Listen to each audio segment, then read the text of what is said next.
joining me, the senator from the great state of Georgia, David Perdue. How are you, sir?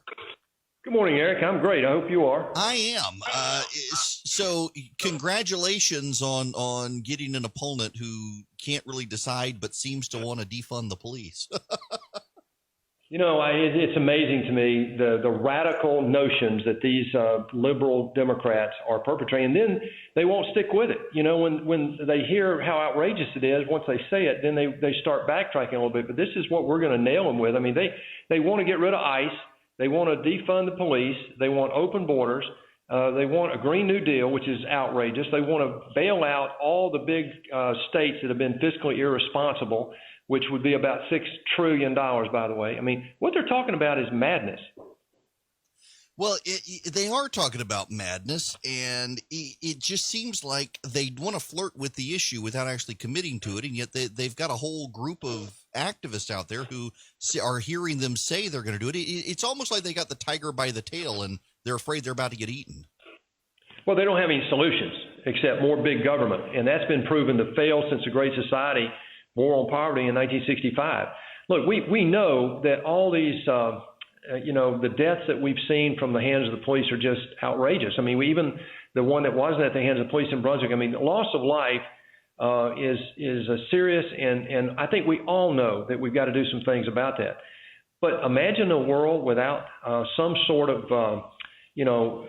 exercising of the law. I mean, one of the things that sets us apart from the rest of the world is our rule of law.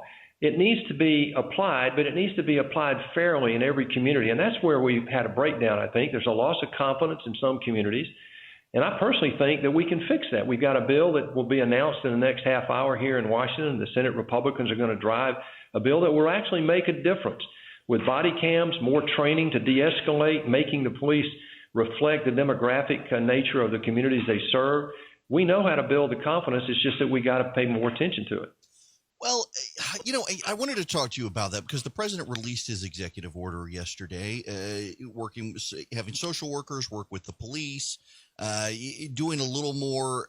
And I'm trying to figure out where the Congress is going to get involved in this. I know Tim Scott has a proposal out there. Not sure whether or not Congress will have time to get to it, but I'm interested in where would you like to see this go? Well, first of all, I think, I've been involved in this since I was a kid, Eric. I grew up in Middle Georgia. My dad integrated one of the first school systems in Georgia. I worked in a Head Start program. I was involved in a literacy effort. I was chairman of the National Commission on Adult Literacy for a while, and this is close to my heart. What Tim Scott's trying to do is bring some rational, reasonable, common sense things that can make a difference, while still allow us to enforce the law. We're a nation of laws, and they will be enforced. But we have, inalienable rights in the First Amendment, Second Amendment, all that need to be protected. And believe it or not, police forces help us do that. But there are things in there, training, better database, reflecting the community, and learning how to de-escalate these situations will not deter enforcement of the law. I'm outraged, though, that the Democrats want to jump to the extreme, and this is what they do all the time. And what they're trying to do, they want to have nationalized elections. They want the federal government to run all the elections. They want to do away with the police. They think some community group of do-gooders, community organizers, will get around and help us apply the law. We know what that would turn out to be: anarchy. Well, yeah, okay. So since you went there, I'm going to go there. I know you probably haven't seen this because I only saw it right before the show started. The Washington Post has what is all I can describe as a fawning profile of this little collective that's taken root in Seattle and blocked off certain streets there.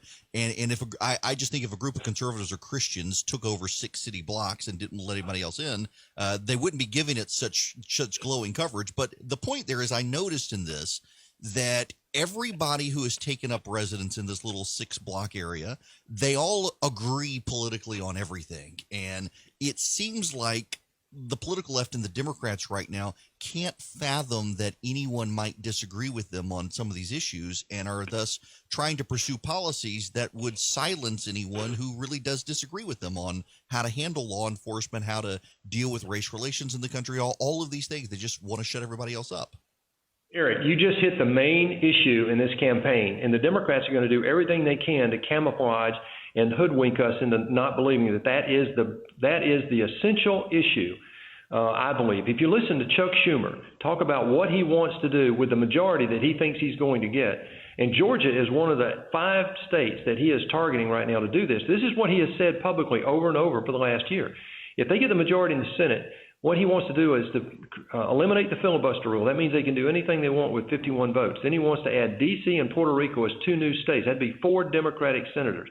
He wants to add 4 seats to the Supreme Court, and you can better bet he would not put reasonable, balanced, Constitution-supporting jurists on there. He'd put radical activists on there. He wants to add 4 seats to the D.C. Circuit, the Ninth Circuit, and, oh, by the way, they want to get rid of the Electoral College so that California and New York, 2 failed states, will be the model for America. That's what Chuck Schumer is saying publicly. That's what's at stake here. They want to shut down the opposing voice. And if they get the majority, I think they're very close to being able to do that, Eric. Now, what are your concerns about that? There are some troubling spots, I guess, on the horizon for the Republicans. Thankfully, I think all the polling I see sounds very good for you here in the state and the Republicans, but there are some states where you got some nervous Republicans out there. Well, I'm an outsider to this whole political process. Even though I've been here for 5 years, I'm still the outsider in the belly of the beast, and you and I talk about that all the time on your show. I see this with a different perspective. First of all, I don't like career politicians. I don't think that's what the founders had in mind. Second of all, though, I think we have an onslaught right now where the Democrats are targeting Colorado, Arizona, Georgia, North Carolina, and Maine. And then they've added Iowa and Montana. So there are 7 states with 8 seats. We have a 3-seat majority. And so they have a different model. They're growing their ground game. They've got billionaires using dark money to fund their ground game. They did it in Georgia in 2018. They did it in Ted Cruz's race in Texas in 2018. And they're now contracted with the Democratic Party. Stacey Abrams is taking that to 20 states, Eric. So we know the game plan. What we've got to do is make sure people know the truth. I trust the voters of Georgia. We're going to do something that was not done in 2018. We're going to expose all these radical policies that the Democrats are trying to perpetrate on America in my campaign for the next 5 months. It really doesn't matter who my opponent is. They're going to be a rubber stamp for Chuck Schumer and Nancy Pelosi, Bernie Sanders, by the way. If we lose the majority in the Senate, Bernie Sanders will be chairman of the Budget Committee, if you can believe that. Putting a communist in charge of the Budget Committee, gosh. Exactly. That's like putting an alcoholic in charge of the liquor store. That's a great – can I use that? Yeah, you can use that. My goodness gracious. Yeah. Well, let's focus on Georgia now here for a minute, because you did have this massive primary on the Democratic side of people trying to run against you. They settled on Ossoff, barely getting out of it without a runoff. I've been meaning to tell you this story. I mentioned it on the air the other day. I was on a panel of journalists last week, and I don't know why I was there. I was the only one who wasn't a journalist, but all the journalists were talking to each other, said, have you ever seen his investigative work? How is he an investigative journalist? None of them knew any of his work. And I just find it fascinating how there's so many Democrats who would portray you as some aloof, out of touch, rich guy with no understanding of your upbringing versus I don't know where this guy really came from. Well, I tell you who does know his journalistic effort. That's Al Jazeera. That's true. So, I don't know. I mean, I'm sure he's a nice guy, but the only thing I've seen he's been able to do is spend his daddy's money and have this sort of fake career. Look, we told the people of Georgia why I was running in 2014. My mom and dad were school teachers. I grew up on a farm working in our family farms down there. Worked my way through school and had a business career. And so I grew up in a pyramid of performance in my career. And that's something that we'll talk about in here. Look, nobody has a perfect record, but what I want to get on to is what Georgians were not able to do in 2018, I believe, and that is to expose the radical things that the Democratic leadership in Washington and in some of the big states really want to do with America. It's failed everywhere they've been tried in the world. They want to shut down the opposing voice. I think that's the major point in this thing, Eric, and you brought it out in a way. It's demonstrated. Remember, what was the thing, Occupy Wall Street? Yes. Or what, Camp Out at Wall Street, whatever it was. Occupy Wall Street. Yeah, so the Occupy Wall Street. So they're doing the same thing in Seattle. I mean, every few years they roll this idea out. But it's not going to stick. Americans are smarter than that. And when they're exposed to the truth, they will react to it. Well, okay, let's go down this road a little bit, because I've just found it fascinating that in 2012 you had the Occupy movement, in 2016, and then in 2018 you suddenly had concentration camps at the border, and we needed to march on Texas, and now Right. suddenly we've got riots in the streets. It seems like every major election year the Democrats organize a mob to take to the streets and just keep people. I mean, I at this point I have a hard time thinking that there isn't a level of coordination, and that we have people in the streets every single election year agitating about something. Well, I can't. I have no evidence that it's organized or all that. It is ironic, though, and is a high correlation. Let's just say that the facts are the facts, and there's a high correlation there. If you're a Democrat and you can't talk about how you're going to get the economy back after COVID-19, or how you're going to stand up to China, or how you're going to stand up to our allies in NATO, or how you're going to defend us against Iran or a rogue regime in North Korea, if you can't talk about any of those things, what are you going to talk about? You're going to talk about the emotional issue of the day. And there's a coordinated effort. I see it in the Senate. We saw it in 18. Remember pre-existing conditions? Mm-hmm. That was a lie right out of the pit of hell. But they made it stick because they did it over and over and over again. So we in on the Republican side understand what the strategy is there. They can't talk about the big issues that will really make America continue to be different than the rest of the world. That's why I ran in the first place, Eric. I just felt like we were headed in the wrong direction, and Trump got in there, and we actually created the best economic turnaround in U.S. history. Some people are trying to give credit to Barack Obama for that. That's just ridiculous. I mean, we had the lowest output economically in U.S. history under the Democrats for 8 years. By the way, for the third Democratic president in a row, from Carter to Clinton to Obama, they reduced spending in the military by 25%. They endangered America, and that really angers me because of my kids and grandkids, Eric. So they don't have anything to talk about other than create these disturbances and then drive the media, which they can, the Main Street media that they control the majority of. Now, you mentioned the economy. Before you get out of here, 17% surge in consumer activity for May, which even the people at MSNBC are having a hard time disparaging. It looks like we may start to see some major economic recovery before the election.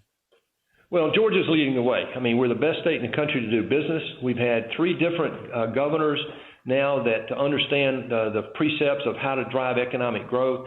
We've got a great workforce, great education institutions, great health care. Georgia's leading the way. Our governor opened the economy up, took a chance. The president is opening the economy up with a 3-stage plan. I'm helping to drive that.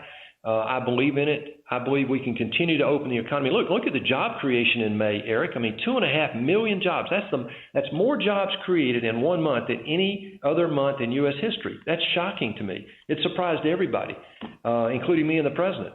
But we were supposed to lose 8 million jobs in May, and I would have believed that, frankly, given how severe we shut everything down. But it just shows the resilience of our workforce, our economy, and this free market system the Democrats want to dismantle. That's why I'm so active. I mean, I'm so active in this campaign. We're fighting for really the structural future of America. That's a good way to say it, the structural future of America. Well, Senator, listen, best luck to you on the campaign trail. I appreciate you taking time to stop by, and anytime you want to get out there, we're always here for you.